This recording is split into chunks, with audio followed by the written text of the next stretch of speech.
One day, there was a genius programmer and otaku named Korda, who loved his work, especially game development. He worked for a well-known company, and one day, he was under a lot of work pressure. His friends were worried, not knowing how they would finish their tasks, but Korda reassured them with his passion for his work, telling them that they would manage to finish everything on time. And indeed, Korda was able to complete all his tasks. After that, he went to a game store and found that the second part of his favorite game about robots had been released. He couldn't believe it and was the first to buy the new copies. Then he rushed home, hoping to get some sleep before work the next day. However, on his way, something unexpected happened. A car hit Korda, and he died, and all the games he bought went to his house, but he didn't even get the chance to open them. But a miracle occurred, and Korda's soul was transferred into the body of a small child in another world, in a completely different life. We see him sleeping on his mother's lap in a car, accompanied by his grandfather. They were talking about a robot warrior named Saito Nato, whom his father was supposed to control. Later, they changed the subject, and his grandfather expressed concern about Arnie's growth in the new world. His mother replied that although Arnie was smaller than other kids, she expected him to do something great in the future. While they were talking, a giant monster attacked them, hitting their car. His grandfather got out and tried to kill the monster with his sword,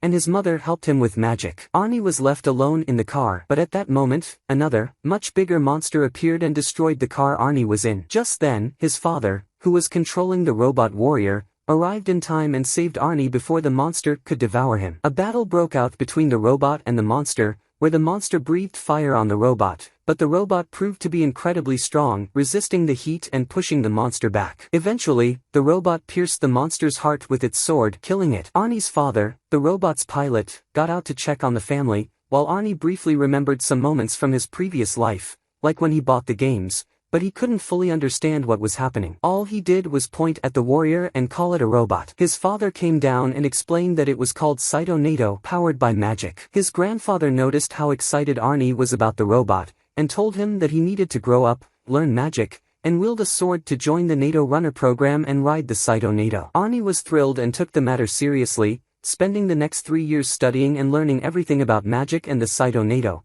so that when he grew up, he could do as his grandfather said and join the Nato Runner. After 3 years, one day, a boy and a girl named Kido and Eddie, siblings, ran away from home because they were afraid of their mother's punishment. They climbed to the roof of their house and jumped from one roof to another until Eddie stumbled and fell off the roof. Luckily, she fell next to Arnie's house, and Arnie saw her in time to save her with his magic before she could fall. Kido rushed to check on his sister and asked Arnie how he was able to use magic like that. From that moment, Arnie met his future friends, who would stay by his side throughout his life. Kido, amazed, asked Arnie to teach him magic the same way Arnie did. Arnie explained that learning magic took a lot of practice to activate the magical energy inside him, but he had no problem teaching him. Just then, Arnie's tutor, who had been searching for him along with his mother, found him on the roof. Eddie told Arnie they would meet at the same place the next morning, and they said their goodbyes. Since Arnie's family was responsible for training the Nato runners to be able to control the Saito Nato, he decided to join the Royal Academy to follow in his family's footsteps and ride the Saito Nato when he grew older. After entering the academy with his friends, Arnie attended his first lesson, excited to learn. He opened a book that was specifically about the Saito Nato,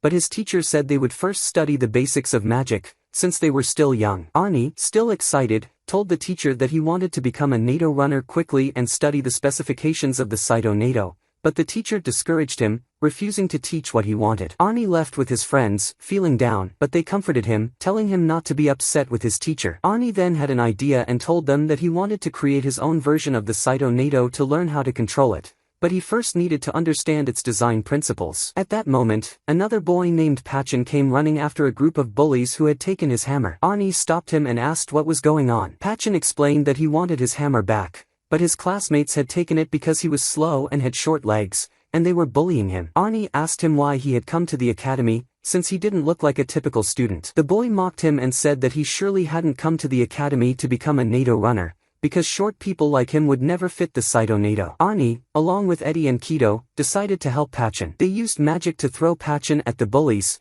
and he grabbed his hammer back. Pachin thanked them and asked how they had learned magic. They told him Arnie had taught them, and together, they went to the blacksmith. Arnie explained that in order to use magic, they needed a catalyst that could transform their energy into magic. This catalyst could be a staff or a magic rod, and they could also alter its appearance to give them more power. He then crafted a staff called the Gonic staff, which combined both a magic rod and a weapon. The blacksmith liked Arnie's idea and decided to make the magical weapon he had designed. Arnie was thrilled and told his friends that he would use it in front of the whole school the next day. The following day, there was a showcase where academy students would display their magical talents. Arnie went to ask Sensei if he could participate, and if he performed well, he would be excused from the basic magic classes and allowed to attend the advanced ones instead. Sensei replied that just because Arnie was the grandson of the headmaster, it didn't mean he would receive special treatment. However, Arnie insisted, and Sensei agreed. Sensei told him that to perform well and skip the basic magic classes, he needed to have mastered all the basics and reach the level of a student capable of activating mana. Arnie agreed,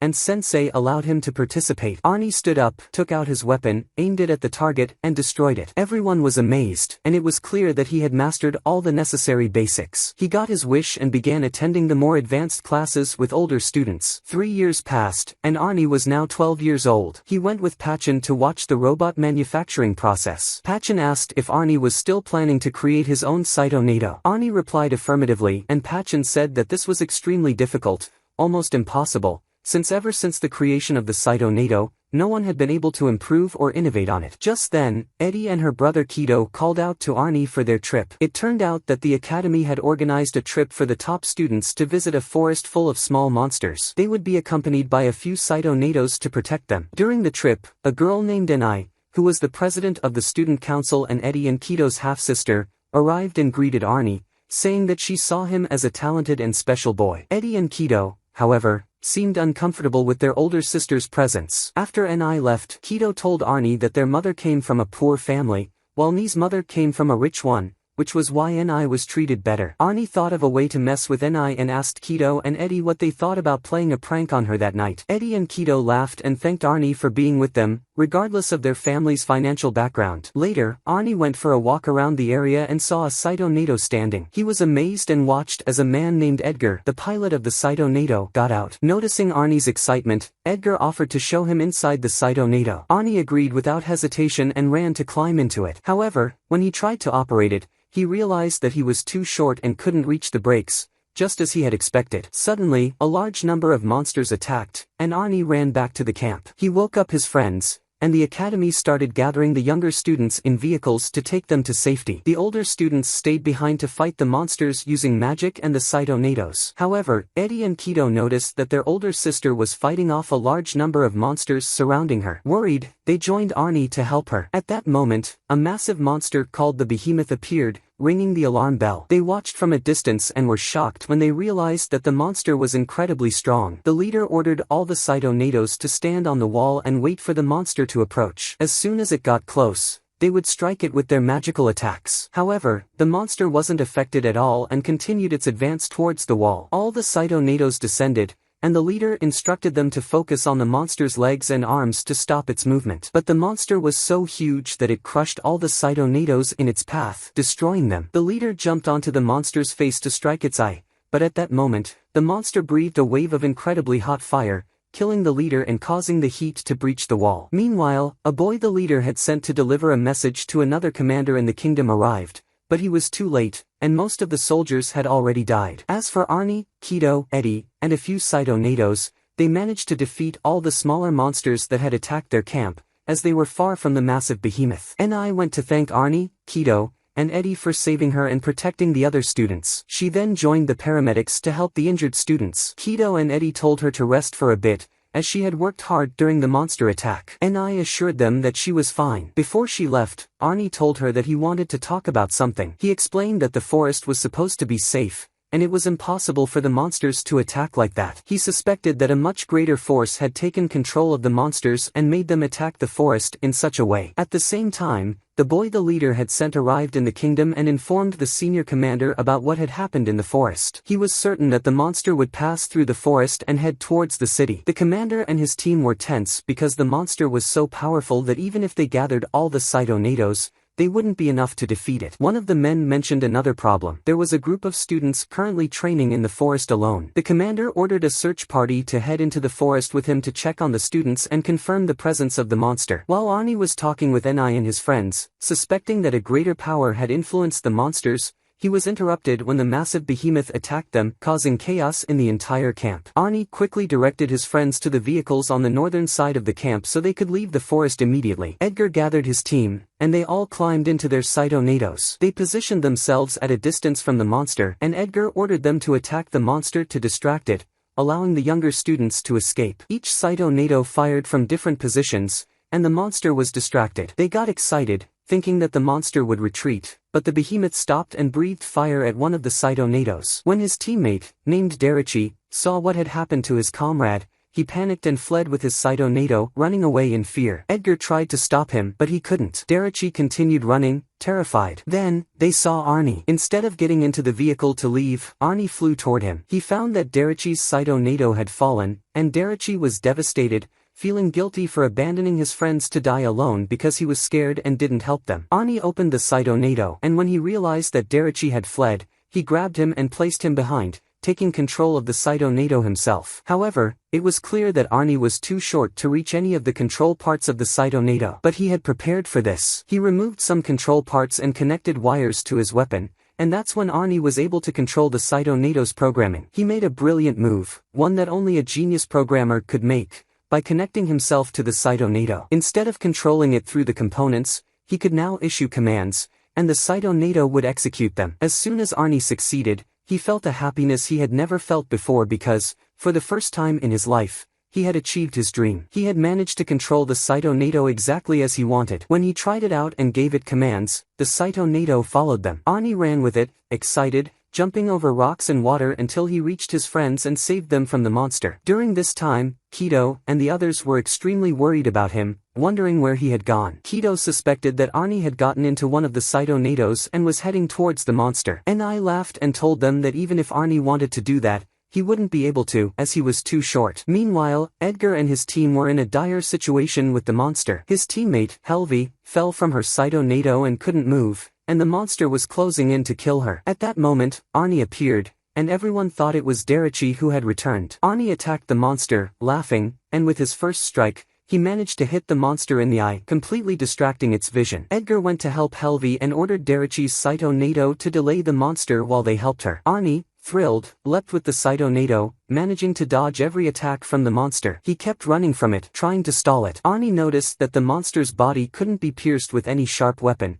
so they wouldn't be able to kill it that way. He also observed that its body was filled with crystals. He realized that these crystals were supplying the monster with energy, acting as its power source. Therefore, if they wanted to defeat it, they would need to destroy the energy points. While he was standing a bit away from the monster, trying to analyze its movements and figure out how to proceed, Derichi woke up at the worst possible moment. As soon as he saw the monster, he became terrified and startled Arnie, causing a mistake that almost got them both killed. Arnie quickly told Derichi to calm down since they were in the middle of a battle and needed to focus. Arnie then threw all the sharp weapons he had since they wouldn't be useful in this situation. Derichi yelled at him, asking how they were supposed to defeat the monster now, but Arnie explained that his Cytonado's mana was almost depleted, and they needed to conserve it. Derichi pointed to a sword lying on the ground and told him that it wouldn't take any mana and that he should grab it. Arnie listened and went to pick up the sword. Meanwhile, the senior commander arrived with his team and confirmed the monster's presence. They saw that Arnie's Cytonado was performing moves that it shouldn't have been able to do. They were shocked and communicated with him, instructing him to continue those movements until they reached him. Once they arrived, they all struck the monster simultaneously, using machines capable of penetrating its body. The monster was injured, but it only enraged it further, and it breathed fire at the machines, destroying them. Arnie was very frustrated and jumped onto the monster's body, stabbing one of the crystals, weakening the monster. The other Cytonados then attacked the monster again, and Arnie pulled his Cytonado back, noticing that it was nearly exhausted and the mana was running low. Arnie then came up with a clever plan and told Derichi to control the robot. He climbed out and stood on top, creating an electrical barrier between the Cytonado and the monster. As the monster approached the barrier, Arnie jumped onto it, connecting his body to the electricity, which electrocuted the monster, draining all its energy and killing it. Derichi's teammates gathered around the robot, thinking that Derichi had died inside, but they were surprised to see both Derichi and Arnie emerge from the robot, still alive. They were even more shocked when they learned that Arnie had been controlling the Cytonado all this time. Arnie's friends gathered around, and Arnie, thrilled, told them that he planned to create a line of Cytonados of his own. When the king of the city heard that it was Arnie who had been controlling the Cytonado, he became slightly worried, knowing that a 12-year-old with such power could be a potential threat. He asked his assistant to bring Arnie to speak with him. Arnie, accompanied by his grandfather, stood before the king. The king congratulated Arnie on his success in defeating the behemoth and told him that he would reward him with a great prize. His grandfather told the king that Arnie was just a child and didn't need any rewards. The king, however, insisted that regardless of his age, anyone who defeated the behemoth deserved to be rewarded. He then directly asked Arnie, "What do you want?" Arnie was taken aback by the question and sensed that the king wasn't asking as a gesture of reward but rather as a test. He hesitated and was unsure of what to say. Should he ask for nothing, or should he request to ride the Saito Nado? After a moment of reflection, he decided this was a once-in-a-lifetime opportunity and couldn't waste it. He decided to ask for something seemingly impossible, something that might never be his, even after 100 years. In the end, he shocked everyone by asking to know how to create the heart of the Saito Nado, the ether reactor. Everyone stared at him in surprise and amazement at his boldness. Dexgard, the king's assistant, spoke up, asking how Arnie dared to make such a request, as the process of creating the reactor was one of the greatest secrets of the state and could never be revealed to anyone. The king silenced Dexgard and turned to Arnie, asking why he wanted to know the secret of the Saito Nado's heart. Arnie explained that he wanted to create his own Saito Nado and ride it. The king told him that if he had simply asked for a Saito Nado of his own, he would have granted it, but Arnie clarified that he wanted to build one with his own hands, as that was his passion. The king chuckled at him. Arnie's grandfather, worried the king might harm Arnie, tried to quiet him and leave, but the king stopped them, telling Arnie that he could consider his request granted. Everyone was shocked, and Arnie himself was taken aback, but he felt joy. However, the king added a condition: defeating the behemoth alone wasn't enough to earn such a great secret. If Arnie could create a Saito Nado framework that impressed him, then he would give him the method for crafting the ether reactor. Arnie happily thanked the king, promising to live up to his expectations. Later, Arnie returned home, and Eddie and Kito's father, who also worked with the king, returned to his own home. He gathered his children and told them that he had learned from Ni that they were friends with Arnie. He asked them that if Arnie ever achieved anything, they should come to him immediately so he could inform the king first. Eddie asked if this would harm Arnie in any way, and her father reassured her that it wouldn't hurt Arnie. On the contrary, it would help him greatly. They promised to inform him if Arnie accomplished anything significant. Meanwhile, Arnie went to the workshop where the Saito Nados were repaired. The workshop manager stood in front of the Saito Nado that Arnie had used to attack the monster, perplexed, unsure of what had happened to it to make it break down in such a way. Arnie appeared, proud and pleased, as he had been the one to cause the damage to the Saito Nado. The workshop owner was shocked when he learned that Arnie had done it, and Pachin, Arnie's friend, who also worked in the workshop, quickly pulled Arnie aside and told the workshop owner that Arnie didn't mean what he had said. The workshop owner stopped them both and led them to his office. He asked Arnie to explain what had happened. Arnie recounted everything, explaining how he had managed to control the Saito Nado by accessing its system, manipulating its programming, and giving it commands that it then executed. The reason the Saito Nado had been damaged was that Arnie had drained the remaining mana from it and used it to defeat the monster. The workshop owner looked at Derichi, who was still frightened from the previous events, and asked if what Arnie was saying was true. Derichi nodded in confirmation. Arnie then told the owner that if Derichi hadn't gotten into the Saito Nado and controlled it while he was attacking the monster alone, they would never have been able to defeat it. The workshop owner then returned to the matter at hand and told Arnie that, according to what he was saying, if they could use the full energy of the Saito Nado, they could destroy anything, even another Saito Nado. Arnie agreed, and the owner asked how they could accomplish that. Arnie explained that if they could use crystal fibers to connect the parts of the Saito Nado together, it would give them much greater power and mobility. However, they would first need to make a small adjustment to the Saito Nado's design. Arnie gathered everyone in a room and told them that he wanted to make the Saito Nado easier to use by adding extra arms to its back. Pachin told Arnie that the design of the Saito Nado was originally human-shaped to allow proper control, and adding extra arms would make it difficult for them to control them. Arnie explained that the additional arms would move on their own, and they wouldn't have to manually control them. To demonstrate, they returned to the workshop, where they created a rough prototype of what Arnie envisioned. He had Helvi try the Saito Nado and told her that the front arms would hold the sword, while the back arms would use mana to attack the monsters, eliminating the need to constantly switch between the sword and staff. This would save time and give them much more power. When Helvi tried it, she found it much easier and better than before. The workshop owner, incredibly proud and happy with Arnie, thanked him for his brilliance, which would lead them to new possibilities. As the evening passed, Arnie and his friends returned home. On their way, his friends told him they never wanted to leave him alone again and wanted to be with him in every battle against the monsters. Arnie, happy with their words, promised them that he had a plan for them to stay together forever. He then went with the workshop owner to present the king with a design for the new Saito NATO framework and told him about the modifications, as well as one more thing he wanted to do: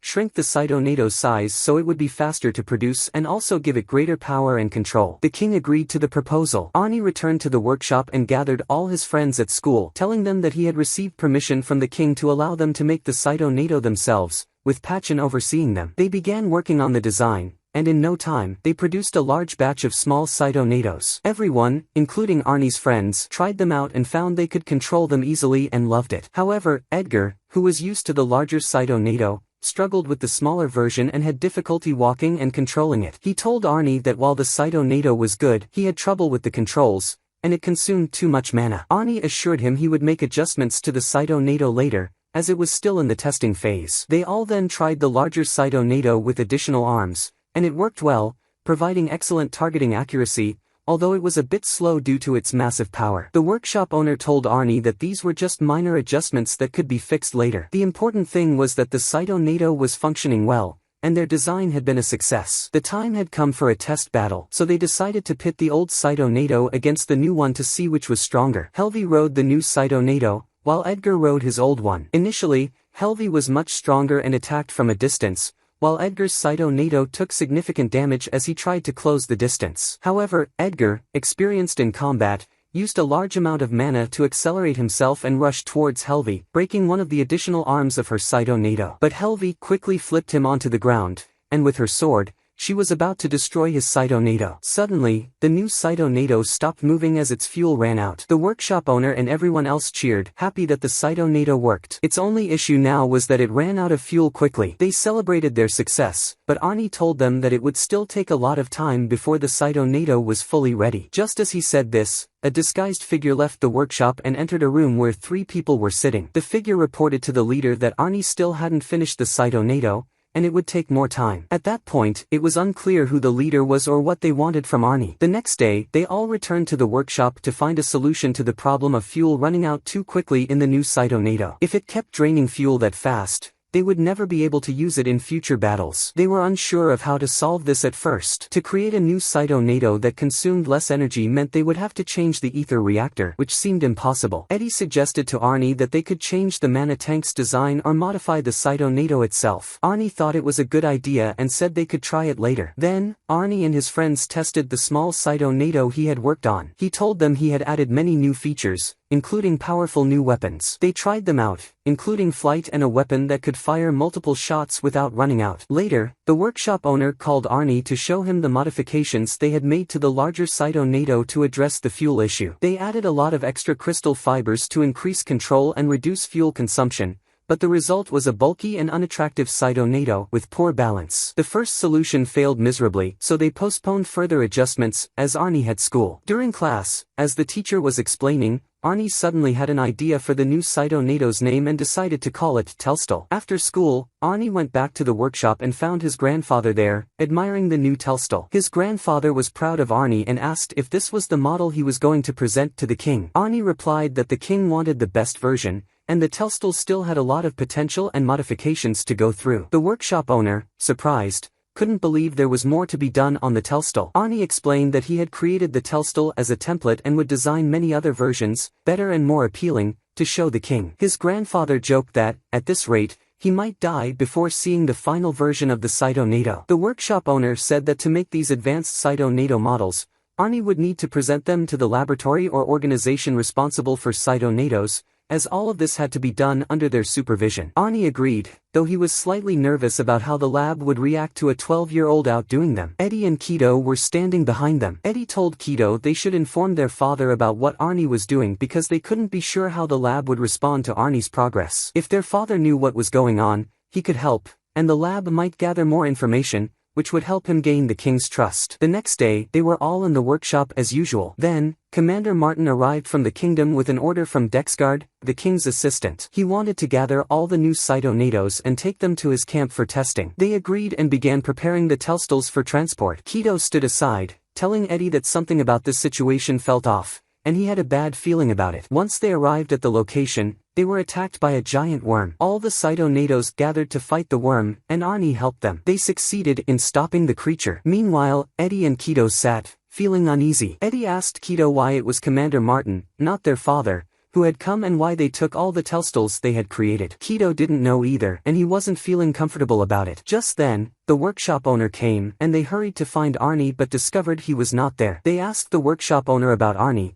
and he told them that Arnie was with Dexguard and the Telstals. Dexguard then asked Commander Martin about his opinion on the Telstal. Commander Martin replied that it was very impressive, much better than their own Saito-nados, and that the king would be very pleased with this. Commander Dexguard told him that, for them, this was a major problem, not a good thing, because creating and developing the Saito-nado takes them about 300 years. The fact that Arnie had developed it in just a few days was highly concerning. He asked to have Arnie brought to him so they could speak. Once Arnie entered, Dexguard asked him to explain everything about the new Saito-nado. Arnie sketched out the design of the Saito-nado and explained each part, detailing what it did and also sharing the challenges he faced, including its size, fuel issues, and his ideas for solving them. Dexguard informed him that the king had made him responsible for his project. Anything that happened would be under his supervision, and he would decide if he approved it or not, sending all reports directly to the king. He then asked Arnie for his opinion on the matter. Arnie responded that it was a great idea because, this way, he wouldn't have to explain things to the king again. Dexguard would be the one relaying the information. Dexguard then asked if Arnie needed any further explanations about the Saito-nado. Dexguard got irritated and asked if Arnie was bothered by what was happening. Arnie, not understanding his tone, said that he wasn't bothered at all. Dexguard, being more direct, asked, "What exactly do you want to do?" Arnie answered innocently, saying he wanted to finish the Saito-nado quickly before his exams so he could study and graduate from middle school and move on to high school. The commander grew even more frustrated because he felt that Arnie might have malicious intentions, hiding behind the innocence he showed. He reminded Arnie that designing or developing any Saito-nado took them over 300 years. How could he just walk in and request the process for the ether reactor, which was one of the kingdom's greatest secrets, and act as if he were just a normal child with no ulterior motives? Arnie, in his usual innocent way, told him that he hadn't finished his development yet, as he still had many versions to create and would pick the best one. Dexguard was shocked to learn that Arnie still had more to do. He sat down, took a deep breath, and asked him one last time why he was doing all of this. Arnie simply answered that he was doing it because it was his hobby, nothing more. He then handed Dexguard a book containing all of his plans for the Saito-nado. Gradually, Dexguard began to trust him a bit more, thinking of him just as a child pursuing his passion. Several days passed, and Arnie was still with Dexguard. His friends wanted to see him but didn't have an invitation to visit Dexguard like Arnie did. The workshop owner told them that they could go see Arnie since Derichi's Saito-nado was still being repaired and would be ready soon. Once it was fixed, they would have to take it to Dexguard themselves, and at that point, they could meet with Arnie. They all worked together and repaired Derichi's Saito-nado, and when Derichi tried it, it worked perfectly. They prepared the vehicles and the remaining Saito-nados. Eddie and Kido also brought the small Saito-nado they called Chelawit to show Dexguard, although they were actually bringing it just to play with it once they saw Arnie. The workshop owner, having already figured them out, didn't mind and gave them the signal to move toward the camp where Arnie was. Meanwhile, the evil leader,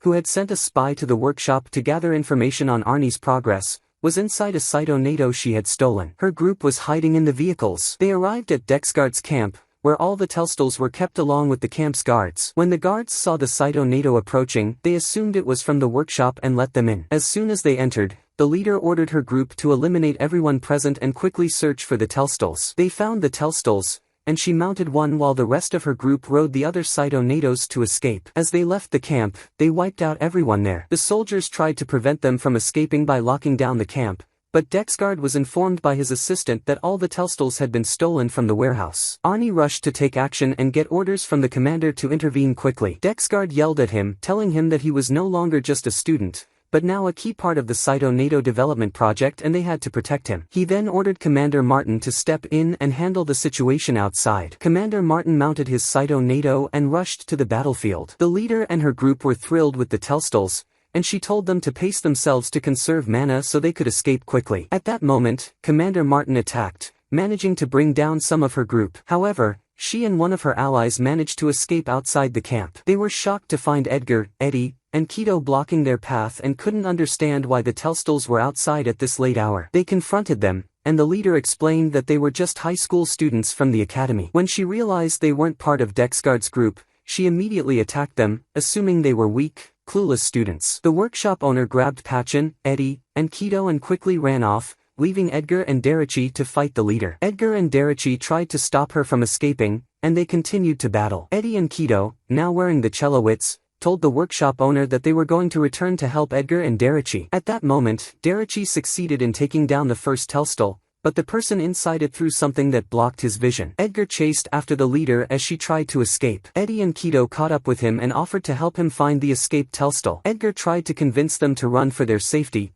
but they insisted, saying they had worked hard on the Telstols and were angry that they were stolen. They wanted to get them back, so Edgar agreed to let them stay and help, telling them that their mission was to distract the stolen Telstol. Meanwhile, Arnie stood in the distance, watching the events unfold, feeling frustrated as he couldn't do anything until, suddenly, he saw the workshop owner and Pachin arriving at the camp. He quickly descended and asked what they were doing there. They told him they had come to deliver the remaining Telstols. Arnie noticed they had an extra cello-wit and was thrilled. He quickly put it on and told the workshop owner and Pachin to hide until things settled down at the camp. He then returned to the camp, where the leader's group, now in control of the Telstols, was trying to stop him by disrupting their cytonados. Arnie tried to damage their Telstols without destroying them, targeting their vision and breaking their rear arms. Once he had stalled the situation at the camp, Arnie went to Commander Martin and told him that he had learned from the workshop owner that there was still a missing Telstol and its owners were nearby. He received permission from the commander and went off to help. At that moment, Edgar had managed to find the leader's Telstol. The leader, noticing he was closing in on her,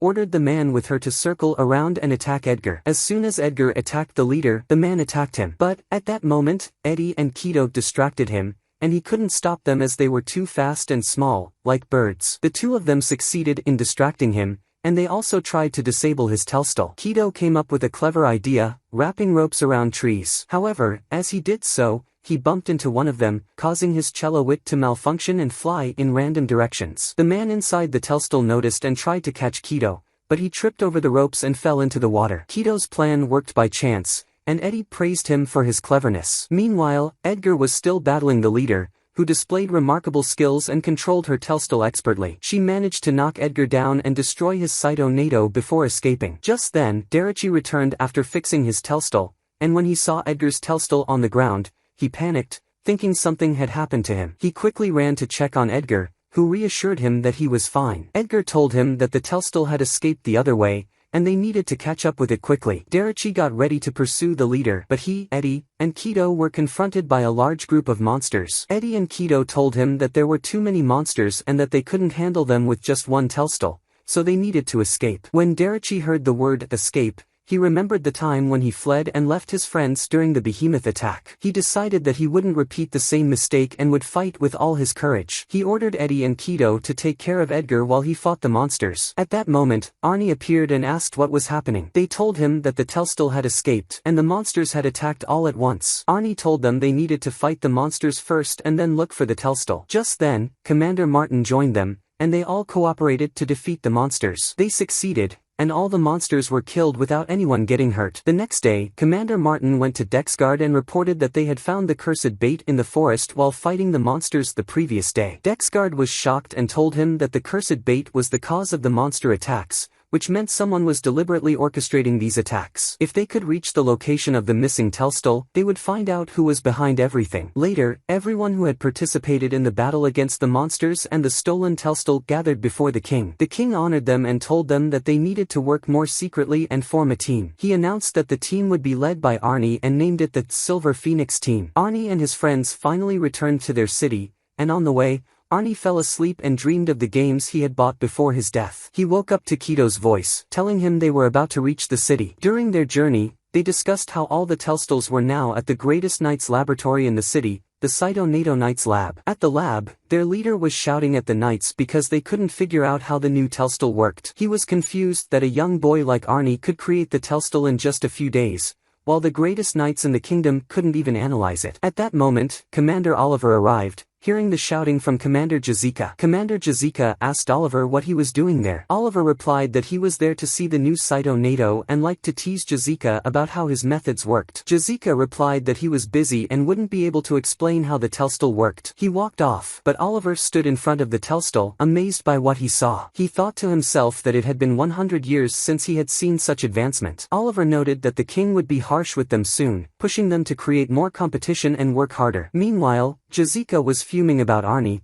who worked under the king's orders and was now a significant figure. Jazika thought that if he could use this telstol, figure out how it worked, and improve upon it, his name would be immortalized in history. That night, Dexguard met with another commander to discuss the recent attacks. They suspected that the countries to the west of the kingdom were behind the spies and attacks in the city. They were especially perplexed because they were responsible for protecting the western lands, handling monster attacks, and ensuring they didn't leave the city's borders. The other commander told Dexguard that he would assign him as the commander of the Sky Hawks, a special team responsible for defending the city from any future attacks, with Arnie's help and the new telstols. Meanwhile, Arnie was having dinner with his father, mother, and grandfather at home, telling them about everything that had happened. They were stunned when they learned that their young son had become the leader of a special team by the king's order and was now an important figure in the kingdom. The next day, Arnie went to the workshop with Pachin, who was wearing new armor and a new type of Saito NATO. As soon as the workshop owner, Edgar, and the others saw him, they asked Arnie how he managed to power the new armor. Arnie explained that he had gotten the Magius engine from the kingdom. They were all surprised and asked how the government had agreed to give him the Magius engine. Arnie simply replied that he asked for it,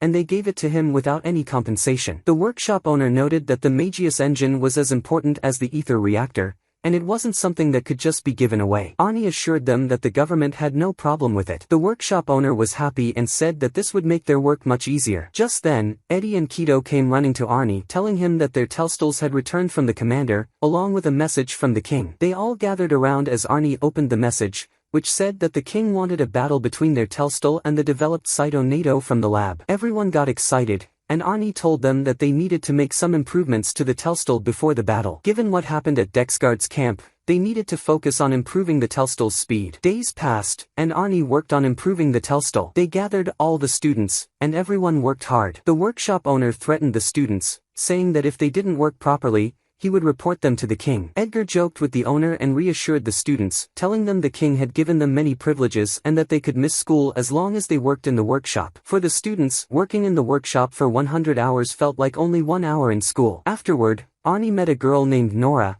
who was a spy from the Skyhawks. In public, she was just a student at their academy, but she told Arnie about all the developments regarding the stolen telstols. She had apprehended all the people she suspected but couldn't find anything substantial. Now, they suspected the spies and thefts were coming from other countries. She asked Arnie that if he found out anything, even a small piece of information, he should come to her so she could act immediately. Arnie assured her that she would be the first to know if anything happened. She thanked him and left. Then, Eddie entered the room and told Arnie that she wanted to try out the new telstol they had just developed. Arnie told her that she came at the perfect time, but before she tried it, he would test it first to make sure it worked properly. He, along with Kido, Eddie, and Pachin, took the new telstol outside the workshop, and Arnie first tested the speed of the new Saito NATO. As soon as he activated it, they flew so fast that the speed affected the entire city, shattering all the shop windows. It turned out to be incredibly fast, and Arnie couldn't control it, crashing into a tree and destroying it. Eddie, Kido, and Pachin were terrified for Arnie inside the Saito NATO. They quickly freed him and made sure he was okay. Arnie asked them what happened,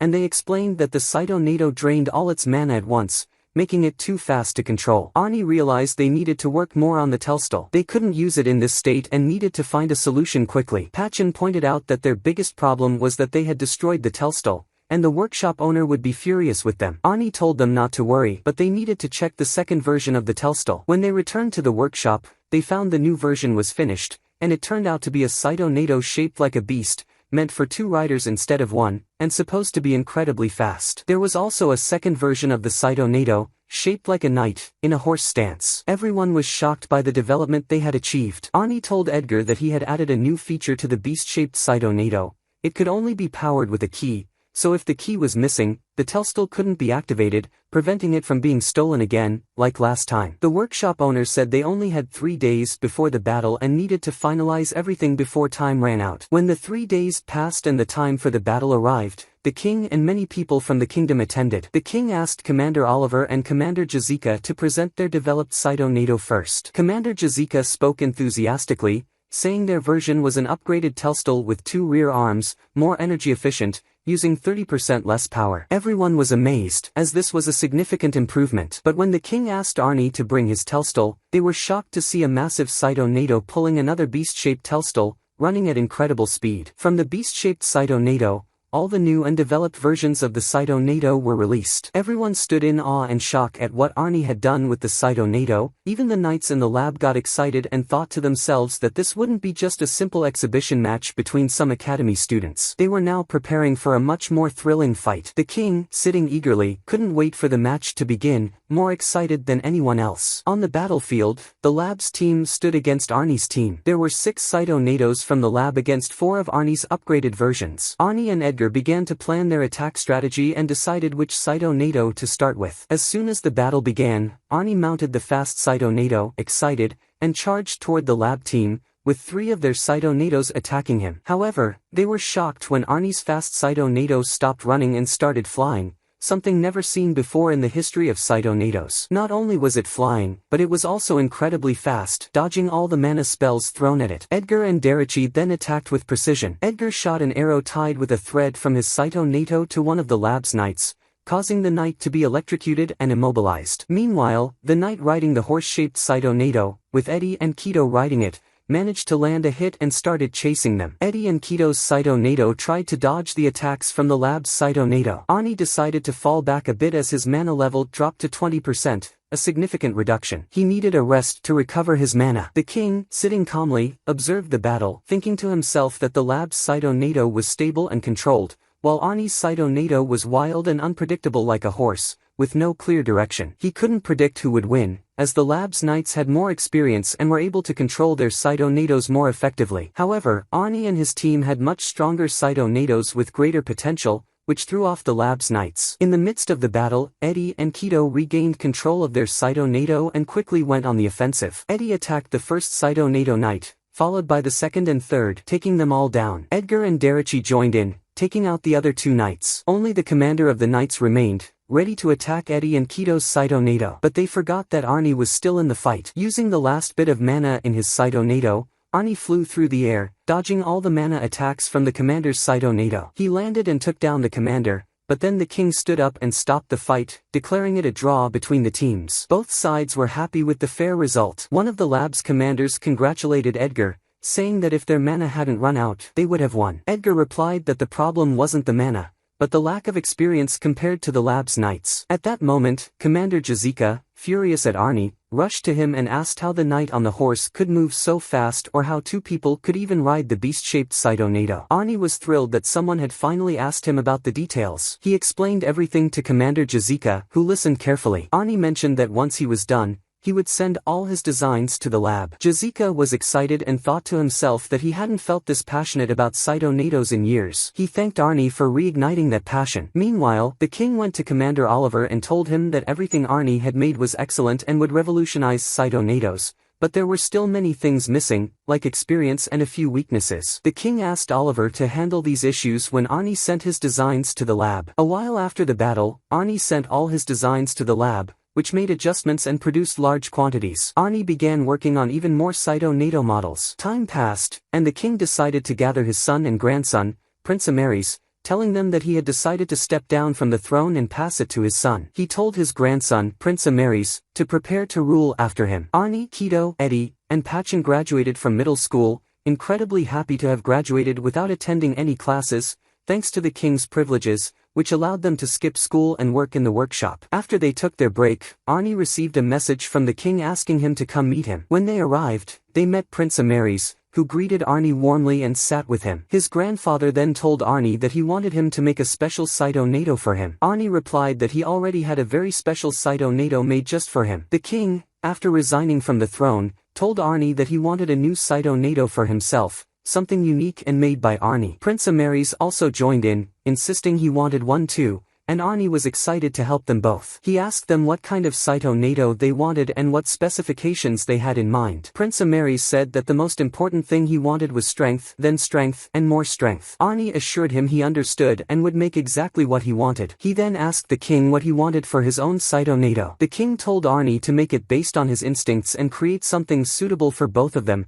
something they could easily use. Arnie was excited and worked day and night with his team in the workshop to create the best Saito Nado for the king and prince. After a few days, Arnie finished 2 incredibly powerful Saito Nados, one in gold and the other in silver. He presented them to the king and the prince. They were both shocked by how advanced and beautiful they were. Arnie asked them what they thought, and they both loved the Saito Nados. Prince Amaris, however, argued with his grandfather, saying that the gold one looked too flashy for him. The grandfather, teasing him, replied that the golden color was inspired by the golden lion, a title Amaris hadn't earned yet, since he was still far from being a king. Both of them were annoyed by the teasing, and they decided to settle the argument by battling for the golden Saito Nado. They went to the battlefield, each riding their original Saito Nado, and began fighting. The king showed incredible skill, using his experience to target Prince Amaris's Saito Nado first, but Prince Amaris was also strong and clever. As soon as his grandfather placed his sword on the ground, Prince Amaris jumped over him with his Saito Nado, attacking from behind in a clever move. The prince won, and the grandfather was proud of him, giving him the golden Saito Nado. After some time, a massive disaster struck the kingdom, and a message arrived for the king informing him that the Calixid monsters were approaching the Alfahim region. The king was shocked by the message and called Arnie, Kido, and Eddie to join him. It was revealed that the Calixid monsters were hybrid creatures, a dangerous and powerful mix between ants and bees. Moreover, their swarm was migrating toward Alfahim, an area where the ether reactor was being manufactured. The ether reactor's job was to convert air into mana, and if it was destroyed or damaged, they would never be able to create another Saito Nado in the kingdom. Arnie immediately stated that he couldn't let that happen. He gathered his friends, and they quickly mounted their Saito Nados and rushed to the Alfahim region to help the knights there. At that time, the knights in Alfahim were few in number and were fighting the massive swarm of Calixid monsters, numbering in the thousands. Their Saito Nados could only manage to take down a few, which wouldn't be enough against such a large force. Just when things seemed bleak, Arnie and his friends arrived with their Saito Nados, and as soon as they entered, they took down dozens of monsters in one go. They were joined by Prince Amaris and the king, who also had their new Saito Nados. Prince Amaris charged enthusiastically, using laser powers to eliminate nearly half of the monsters, but his mana ran out very quickly. The king ordered Arnie to go find the queen of the monsters and take her down, while the rest of them would hold the line and prevent the monsters from entering Alfahim. Edgar and Darachi were also there, and they teamed up, taking out a large number of monsters. The laboratory commander, watching from above, was impressed by their skills, noticing how much they had developed since their friendly match. Arnie, with Kido and Eddie, went in search of the queen but didn't expect what they would find. The queen was massive, as large as the behemoth monster. Her skin was thick, and when they attacked, their weapons broke without causing any damage. Arnie instructed them to focus on other vulnerable areas besides her legs and arms. Eddie and Kido noticed that the area around her abdomen had thinner skin, so Arnie aimed at it and struck her hard. She got even angrier and started chasing them. Arnie instructed Kido and Eddie to distract her while he flew towards her face to finish her off. They did just that, and as soon as she got close, Arnie electrocuted her, killing her and taking down the remaining smaller monsters. They saved the ether reactor from being destroyed, and the king was very pleased with Arnie's success. He called Arnie into his office, telling him that he had lived up to the responsibility and proven that he deserved to know the secret of the ether reactor's construction. Arnie, excited, asked the king how it worked. The king replied that he didn't know, and the only ones who knew were the people from the village of Alfahim. However, they would never tell him unless their ambassador approved. Arnie was curious and asked who the ambassador was. Just then, Oliver entered and revealed that he was the ambassador and had agreed to take Arnie to the village to learn about the ether reactor's construction process. The next day, Arnie traveled with the king and Oliver in a secret vehicle to the Alfahim region. On the way, Oliver asked Arnie to guess how old he was. Arnie guessed he was in his 20s. But Oliver laughed and revealed that he was 84 years old. He wasn't human, but a member of the elf species, which lived for around 500 years in secret places far from humans. Arnie asked why they preferred isolation, and Oliver explained that for the first 100 years, elves lived among humans, but after 200 to 300 years,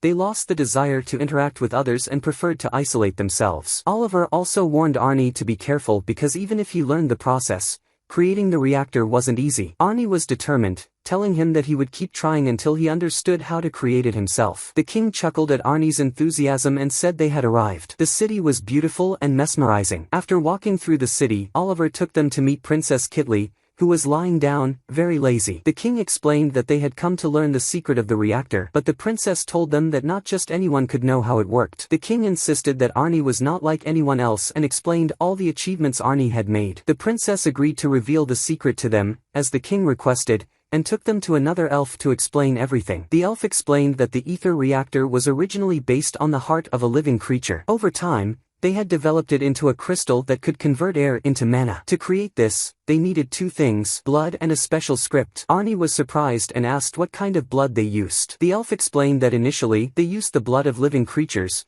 but now they produced synthetic blood through chemical processes. The second requirement was the song called Song of Life, which was necessary for activating the ether reactor. This song was too large to be written on the reactor, so they wrote it on the entire cyto-NATO, the reactor, the ground, and the walls. But even then, it wasn't enough, so they created something called mithril, a spiral-shaped object containing a small piece of stone where the song was inscribed in tiny, precise writing. Only the elves, with their special magic, could inscribe the song on the stone, which was then used in the reactor. Arnie understood and asked how they determined the power of the reactor. The elf explained that it depended on the heart of the creature they used. If the creature was large, its crystal would be big and powerful. The king, eager to excite Arnie, told him that the heart of the behemoth and the king of the crystal were at his disposal and that Arnie could use them however he wanted. Arnie was thrilled and decided to stay in the village to learn everything about the reactor and master the process. The king agreed, and Arnie spent 3 months in the village, learning quickly and impressing the elves with his progress. Even Princess Kitli remarked that they would meet again soon because she was confident that Arnie would accomplish something great in the future. After 3 months, Arnie had learned everything he needed to know and returned to the workshop in his city. His friends welcomed him back, and Arnie told them they wouldn't waste any more time and would start working on their new cyto-NATO, from start to finish. They worked day and night until they completed the cyto-NATO. Arnie entered the workshop and tested his new cyto-NATO for the first time. At that time, we head to another kingdom entirely called the Kingdom of Zeldotic. It is ruled by a king who stands before his people, giving a speech, telling them that the time has come for them to reclaim their lands and create one united kingdom under their name, to be called Fata Aben. It turns out that the king wants to wage war on all surrounding countries to bring them under his rule and form a massive kingdom in his name. We see his people dressed in black celto, similar to Tilstal, and the news of this reaches the kingdom of Shelda. The king of Shelda gathers his leaders to discuss what to do about this issue. He says that something must have happened in Zeldotic to make them feel so powerful that they believe they can attack other kingdoms and conquer them. He tells them that they must prepare thoroughly and not underestimate the power of Zeldotic. Indeed, the people of Zeldotic proved to be strong and managed to conquer several countries through the Celto Night. It turns out that their evil commander stole Arnie's Tilstal to take it back to her city and use it in their war. After that, the focus shifts to the city of Shelda, where the king agrees with other nearby nations to form an alliance and block the attack from Zeldotic. Soldiers from these countries are transferred to Shelda, but at this moment, we are surprised to learn that Zeldotic has created new versions of the Celto, this time shaped like flying ships, which can disrupt all the troops being transferred. They attack the cities allied with Shelda, and from within these ships, the Black Celto descend, attacking the city from within, and Zeldotic manages to conquer it. When the king of Shelda realizes that his plan is failing, he goes to his daughter, Eleanor, and tells her to escape the city with his wife, Martina, immediately. He says he will perform his final duty as king and defend his country to the last moment. He asks his guards to quickly bring him his Celto suit. He puts it on and goes outside the palace, standing in front of the Zeldotic forces. He tells them that he is the king and wants to fight their commander. The commander, who is the king's son, descends with his powerful Tilstal, while Princess Eleanor is escaping with Martina and her daughter. Suddenly, she decides to return and not leave her father alone. Martina's daughter grabs her hand, stopping her, and slaps her to bring her to her senses. She tells her that she is the future queen of the kingdom, and they must preserve her life to restore the kingdom's honor and her father's legacy. Returning now will only lead to her death and the kingdom's eternal loss. Martina agrees with this, takes her hand, and they continue fleeing. Meanwhile, the king is quickly defeated by the Prince of Zeldotic. These events reach King Zeldotic, and his sister informs him of all the kingdoms that have fallen under their control. They are advancing much faster than expected. At the same time, Princess Eleanor, Martina, and her daughter are traveling in a carriage, disguised as ordinary people. They decide to go to Prince Amira's place and stay with him for a while. However, on the way, Zeldotic soldiers stop them and search the carriage. When they find Princess Eleanor inside, they capture her along with Martina and her daughter, setting up a camp in the area. The next day, when Arnie and Prince Amiras learn about what Zeldotic is doing, they decide to go there themselves to confirm. They take all the new Celto with them, disguised as traders. When they reach the gates of Zeldotic's camp, Arnie tells the gate guards they are traders, carrying goods from the mountains to distribute inside. The guard questions them, asking how they could be traders when they carry the strange Celto resembling monsters and horses. Arnie changes the subject and asks them who they are, as he thought this place belonged to Shelda. The guard tells him that it now belongs to Zeldotic, and Shelda no longer exists. At this point, Arnie looks at Amiras,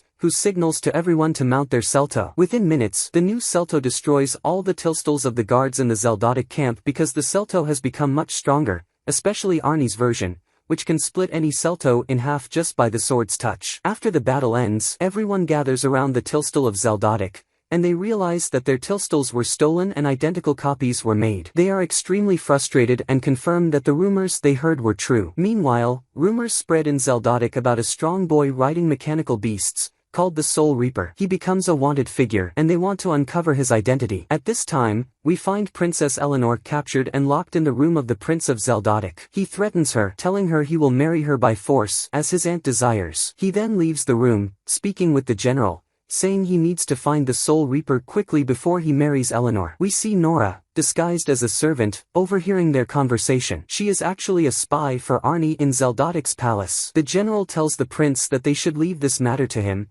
and he will find the Soul Reaper. The evil commander overhears this and tells the general she also wants to search for the Soul Reaper with him. The general agrees, and their current mission is to find Arnie or the Soul Reaper, as they believe. Meanwhile, Nora prepares an urgent report and sends it to Arnie, informing him of Princess Eleanor's situation and asking for his help to rescue her from the forced marriage. Arnie shows this report to Amiras, who becomes furious and agrees with Arnie to rescue the princess as quickly as possible. They prepare themselves, and Edger sets out to explore the area more with his Celto. At the same time, the Prince of Zeldotic is aboard his flying ship. As soon as he sees them, he orders the ship's captain to release the Black Tilstals to fight Edger and Derichi. The captain obeys and releases the Black Tilstals, which are also very powerful, but not as strong as Arnie's upgraded Celto, since Arnie has added many enhancements and powerful weapons. A battle breaks out between Edger, Derichi, and the Black Tilstals. When the Prince of Zeldotic sees that his knights are losing, he descends himself with his personal Tilstal, which is equipped with many swords and is very strong with excellent combat skills. He fights Derichi's Celto, who tries to defend but can't attack due to the prince's overwhelming strength. Just as the prince thinks he will win the battle, Hilfi arrives at the perfect moment, offering support and fighting the prince. At that moment, a smoke bomb falls over the battlefield, obscuring vision. When the smoke clears a little, we see the prince and his Tilstal tied to the ship, attempting to escape. The prince enters his ship, extremely angry, and the evil commander tells him to thank her later for saving him. He becomes furious with her and leaves, sitting alone for a while. Meanwhile, Edger and Derichi tell themselves that they need Arnie to create a weapon capable of facing the strange ships. After a while, Arnie and Amaris travel to a commercial city within Shelda. However, upon arrival, Amaris told Arnie that the city, once lively before Zeldotic took control, had now become like a deserted town. They roamed the city disguised so that no one would recognize them, and eventually, they arrived at a house where Eddie opened the door. Inside, they found Nora, and they learned they could now enter their small Saito Natos to fight and rescue the princess. They all suited up, with Prince Amaris wearing his for the first time, and since it was small, he didn't pay attention to the larger Saito Natos. They jumped from the rooftops. Once they reached a high place, Nora told them that the princess was being held on the top floor of one of the 4 towers ahead. However, the guards were so heavily stationed that she couldn't determine which tower the princess was in. Arnie suggested they split up and search each tower to find and rescue the princess. They agreed, and Arnie went to the first tower, where he found Martina. He introduced himself, and she trusted him. Before the guards could enter, she grabbed Arnie tightly and they escaped from the tower. Meanwhile, Amaris managed to reach Martina's daughter, took her, and they ran. Eddie arrived at the 3rd tower, excited, but was surprised to find it deserted, with no one there. In the 4th tower, Kido entered and found the princess. He urged her to hurry and escape before the guards arrived, but she refused, saying that even if she escaped, she had nowhere to go. Kido got off his Saito Nato and told her that he and his group would protect her. She insisted that she would only cause trouble and wouldn't be of any help. She asked him to leave and promised not to report him. Kido, frustrated, asked why she was behaving this way, sensing that the princess was upset. He respectfully knelt before her and told her to consider him her protector, someone who would stay with her and keep her safe no matter what. The princess, Eleanor, trusted him and agreed to go with him. Kido, relieved, mounted his Saito Nato, carried her, and began running. Soon, they saw Arnie signaling them from below, and they landed at the indicated spot, where Martina and her daughter were overjoyed to learn that Eleanor was safe. Arnie told them that they had no time to waste, so they quickly fled the area, mounted their Saito Natos, and left the city. At that moment, General Zeldotic spotted them and managed to track their route. He ordered Commander Leventet to use his ship to chase down the Silver Phoenix team. When Eleanor and the team saw Leventet's ship, they were all terrified, except for Arnie, who felt excitement upon realizing that someone had surpassed him with more advanced technology. Arnie was eager to speak to this person and learn how they managed to create something new. He flew quickly towards the ship. As soon as they saw him, they recognized Arnie as the Soul Reaper, and they were terrified. Commander Leventet was equally shocked when he realized that something was flying other than his ship. Leventet, obsessed with Saito Natos, wanted to talk to the Soul Reaper to ask about his Saito Nato, but the general decided to retreat, as Arnie had destroyed the ship's legs, making it impossible to land. Upon returning to the palace, Prince Zeldotic angrily struck the general for allowing Eleanor to escape. The general explained that it wasn't in his control, as he had seen the Soul Reaper and the horse-shaped Saito Nato, and warned that they couldn't stand against this new group, as they were far stronger than any group they had faced before. At that point, Commander Leventet intervened, agreeing with the general. Meanwhile, Arnie and Eleanor's group arrived at a city belonging to Shelda, just outside the main part. Arnie met with the surviving commanders, and Martina took charge in the king's absence. Arnie told them that the machines they were using in their war were far too weak. He and his friends would help them upgrade their weapons. Martina asked Arnie how he planned to acquire the equipment to upgrade the machines. Arnie replied that he and his team would steal the equipment from the enemy's army and bring it back to improve their machines. Martina agreed and thanked Arnie for his help. When Zeldotic's army arrived at the city gates,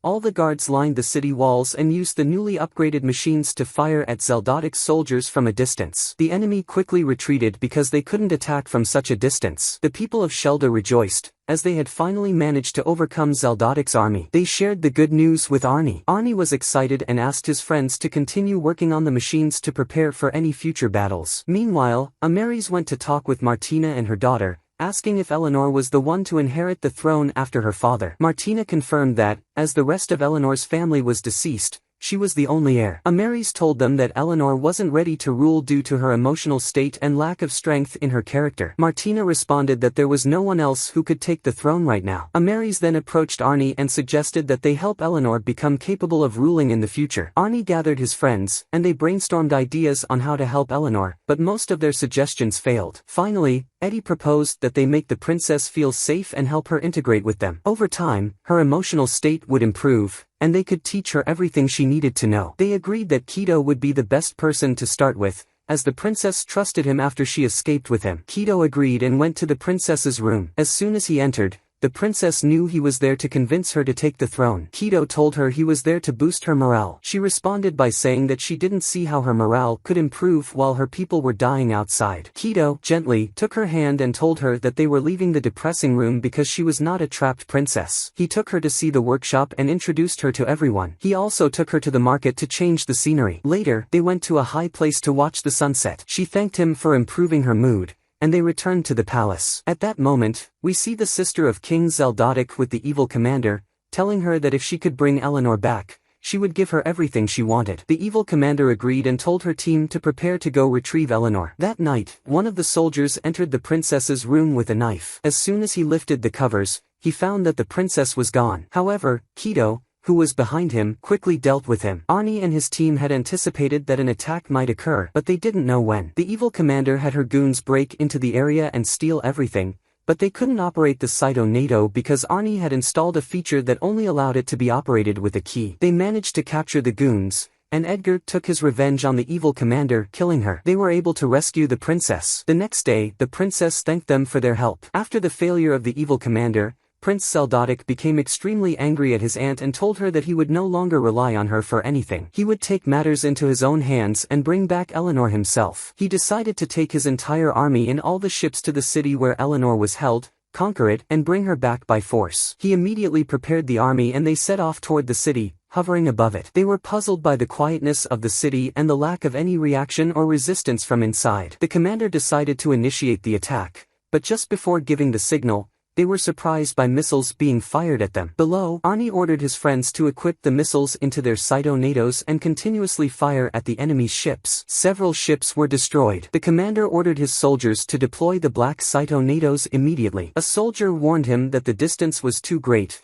and landing the cytonados at that distance could cause them to crash or malfunction. The commander insisted that they had no other option and had to deploy the cytonados or they would never get the chance again. The soldier followed the command, but when the cytonado landed, it couldn't take off immediately due to the long distance. Seeing this, Edgar ordered them to destroy the fallen cytonado before it could get up. Prince Seldotic, realizing that he had fallen into Arnie's trap, ordered the commander to take action immediately, or else he would lose face in front of his aunt. The commander explained that they had no other choice, as ships 2 and 3 had been destroyed and they needed to retreat. However, Prince Seldotic refused, insisting that they continue fighting. Commander Leventet stood, eager to see the Soul Reaper again, hoping to see him fly. Indeed, Arnie appeared inside his cytonado and flew towards the prince's ship, continuously attacking it to destroy it. The prince ordered the commander to quickly call in the Black Fong squad for reinforcements. Even when they arrived, Prince Amaris intervened with his cytonado, shooting flames that destroyed all the black cytonados in seconds, completely wiping out the Black Fong squad. The prince, stunned, ordered all ships to retreat quickly before they were destroyed. All ships complied, except for the one carrying Commander Leventet, who asked the captain to wait a bit before leaving. Arnie, meanwhile, continued attacking the prince's ship, destroying many parts of it. The prince mounted his cytonado and climbed to the top of the ship to fight Arnie and protect his ship so they could escape. However, Arnie was much stronger, and with the first blow, the prince realized that he stood no chance against Arnie. He spoke to Arnie, offering to join his kingdom and give him whatever he wanted in return. Arnie agreed to join, but with a condition that all designs and new technology used in cytonados would belong to him, and that everything would be done under his supervision. He also demanded that all black cytonados be sent to his city because, as the king's representative, everything he said was as if it came directly from the king. If they refused, it would not be in their best interest. The prince felt insulted, believing no one should speak on behalf of the king, and became enraged. He refused to beg for his life and destroyed his ship in anger. The ship crashed to the ground, along with the prince's cytonado, and the prince died. The remaining ships quickly retreated after the prince's death. Commander Leventet returned to Zeldotic's palace and spoke with the king's sister, who was devastated by the news of the prince's death. She was furious with him and demanded vengeance. Leventet assured her that he would create a weapon much stronger than the enemies to get revenge for the prince. He explained that as the Sky Commander, only he could create machines capable of flying better than anyone else. The king's sister threatened him, saying that if he didn't create a powerful weapon and avenge the prince, she would ensure he suffered a terrible fate. Leventet was motivated and took it as a challenge. Meanwhile, in Eleanor's city, the people celebrated their victory over the enemy army, hoping to reclaim their kingdom. Eleanor decided to take responsibility and become the queen of her people. Everyone supported her, including Kido, who promised to always be her protector and assist her whenever needed. She thanked him and, along with everyone else, was encouraged by their support. Eleanor decided to gather her people at the palace and declared from her balcony that she was the new queen of Shelda. She promised to reclaim all the lands lost to the enemies, and everyone cheered. Arnie, along with his friends, went to the place where the black cytonados and the ships destroyed in the previous battle were stored. Arnie was thrilled because he had discovered an incredible feature in the enemy's black cytonados, a new material inside the ether reactor that conserved energy, boosting their power without depleting mana quickly. This would help them in developing their cytonados. The thing that excited Arnie the most, however, was the discovery of how the enemy's ships flew. They used the energy from the ether reactor, converting the wind into mana, making the ships fly. Arnie wanted to learn how the ships were made, and he knew he would only get the answer from their creator, Leventet. Later, Arnie returned to the palace because Martina wanted to speak with him. Upon entering, Arnie found Eleanor admiring Kido, who was trying to escape from her advances. He needed help, but no one would assist him, as everyone enjoyed teasing him. Arnie sat at the table with them, and Martina expressed how grateful she was for his help. However, even though they had won the battle, the enemy's army was still larger and much stronger. Martina asked Arnie if he could lend them some of his cytonados. Arnie agreed but stated that he would only lend them some of the enemy's black cytonados, which would be returned after the battle. He also promised to teach them how to create their own cytonados for future protection. Martina agreed and thanked him again. After a while, Shelda's army regains parts of its kingdom,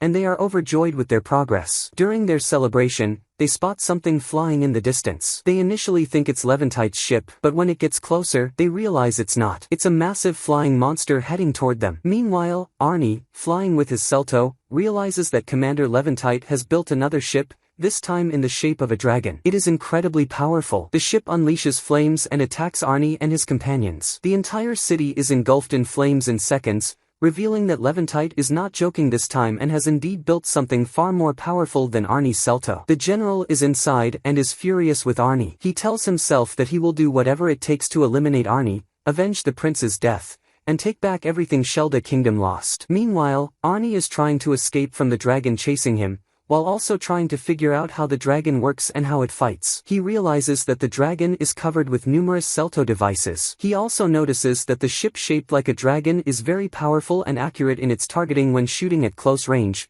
but weaker at longer distances. A battle rages above in the sky, while below on the ground, there is complete chaos. People are terrified and running, and Edger and Derichi are in their Celto, trying to control all the black Celto on the ground. But both sides are equally matched, and the situation is difficult, as there are a large number of black Celto. At the same time, a knight inside the black Celto is specifically targeting Derichi because he had been defeated by him before and wants revenge. Derichi realizes he is the target, so he abandons everything and fights the knight one-on-one. The black Celto is currently stronger because it can attack with its full power and its mana doesn't deplete. At this point, Derichi understands what Arnie meant when he talked about the energy-conserving material the enemy uses. Meanwhile, Eddie takes her Celto and tries to attack the dragon with electric spears. The general notices her and destroys most of the spears, but one spear manages to reach the dragon and destroys the back door. Derichi and the black Celto continue fighting, but Derichi remembers a move Arnie had taught them when they were cornered. He throws a rope around the black Celto, which electrocutes it, weakening its reactor. Derichi takes advantage of the opportunity and attacks with all his strength, using a lot of mana. Eventually, the black Celto of the knight falls to the ground, and its ether is damaged. Derichi grabs his sword to destroy the black Celto, but the knight inside manages to escape quickly. After the black Celto is destroyed, Derichi takes a moment to catch his breath, as he is exhausted, and his mana is nearly depleted. He then quickly looks around to check on his friends, but at that moment, he sees Arnie trying to escape from the dragon in the sky. While escaping, Arnie figures out the cause of the dragon's strength and what powers it. He notices that there are around 13 reactors on the dragon, which provide the power. Arnie thinks that if he destroys these 13 reactors, the dragon will be destroyed, and the battle will end. He tries to fly around the dragon to destroy the first reactor, and after much effort, he succeeds, though it is difficult and time-consuming. The general uses a feature that Levantite had added to the dragon, smoke projectiles. But these aren't just for obscuring vision. Inside them are solid materials that enter the Celto, damaging its wings. This causes Arnie to lose control of his Celto, preventing him from flying. He crashes onto the surface of a building. The general thinks he has finally rid himself of Arnie, but Arnie is unharmed. Only his wings are damaged. Once he regains his position, Arnie fires a projectile at the dragon's surface, destroying several more reactors. The captain tells the general that if they lose one more reactor, their energy will be depleted, and the dragon will no longer be able to fly. The general sees no other option but to retreat, planning to return later to continue the battle. Thus, the battle ends in a stalemate. The Silver Phoenix team returns, feeling defeated for the first time. On top of that, all their Celto has been affected by the battle and needs repairs before they can return to Eleanor's city. Arnie, however, is very frustrated and tells himself that he cannot let this happen again. Meanwhile, the genius engineer Levantite is fixing his dragon, and the general arrives to speak with him. Levantite tells the general that he has added many more features to the dragon, making it much stronger and nearly indestructible. He also mentions that the 13 reactors will be linked together, working like one massive reactor with almost unlimited energy. However, Levantite warns the general that next time in battle, he needs to be more careful because the dragon's power will be different. If he can't control it, it will turn against him. Levantite also tells him that he will join the battle next time to see how his new enhancements perform. The king's sister takes the knight who had been fighting Derichi, revealing that he is the general's son. She leads him to a room with a huge Celto and tells him that this Celto was a gift to her, but she couldn't use it, so she'll give it to him in place of his broken one. The knight is overjoyed and thanks her, saying that with this new Celto, he will defeat all their enemies without mercy. Meanwhile, Arnie gathers with Eleanor, his friends, and Shelda's leaders to discuss their plan for the next enemy attack. However, they are uncertain about their strategies and unsure of their success. Eleanor tries to comfort them, telling them that she will gather her army and fight alongside them next time. Together, they will use all their strength to ensure a high chance of success. They all get excited and thank Eleanor. She goes to speak with her army and people, telling them that they will assist the Silver Phoenix team in winning and reclaim their capital from the enemies. The people are motivated and excited, joining the army to take back their kingdom. Their first target is Shelda Castle, where they aim to retake it. A battle begins on the ground as they start attacking all the ships in the sky. The princess herself is present at the battle. Suddenly, the dragon ship appears, with Levantite aboard. However, the general is stunned when he sees another large, giant ship flying toward him, and on its surface the Soul Reaper stands. He is shocked and excited at the same time, eager to find out who will win, him or Arnie. Arnie's ship begins the attack, flying at a very high speed towards the dragon. The dragon ship starts firing at them, and the workshop owner tells Pat Sion,